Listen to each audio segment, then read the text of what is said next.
Нурлат шәһәрендәге күп фатирлы йортлар территорияләренә видео күзәтү системалары урнаштыру буенча бара торган эш тулайым алганда куркынычсыз шәһәр комплекслы системасын үстерү. Төп докладчы полиция җитәкчесе урынбасары Владислав Чугунов. Видео күзәтү системасы җинаятьләрне ачуда ярдәм, шәһәрлеләр яшәешен куркынычсыз итә.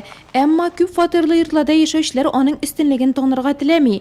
Экодом ширкәтенә караучы күп фатирлы 20 йортның бары берсенә генә әлеге система урнаштырылган. Городок ширкәте дә яшерен күзле булуы белән мактана алмый. Руководителями управляющих компаний не проводится на постоянной основе агитационная работа с жильцами по вопросу установки камер видеонаблюдения на жилых домах.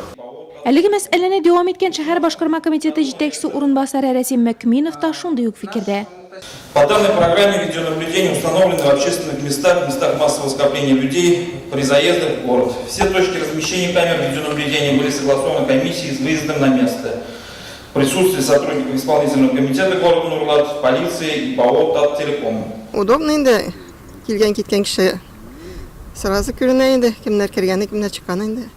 Моңа карап кына район территориясендә хокук бозулар кими дип булмый. Быел кабул ителгән һәм 3 елга исәпләнгән хокук бозуларны профилактикалау буенча комплекслы программаның үтәлеше анализы шуны раслады, проблема хәл итүне сорый. Алар турында зурдан кубып сөйләшенде. Район дин әһелләренең дә әлеге җәһәттән фикерләре тыңланды.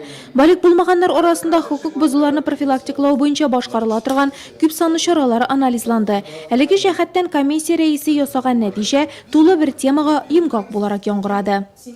Надо понимать, что молодежь меняется, и дети меняются, они совершенно другие.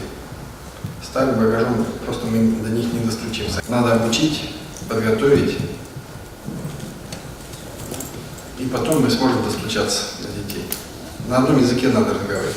Из всего, что мы планируем, самое тяжелое. Мы любой объект построим, и дороги, и все сделаем, и уборку проведем, и снег почистим, все мы сделаем. А вот это самое тяжелое. И здесь мы самым серьезным образом должны подходить. Это не только будущее наших детей, это наше будущее.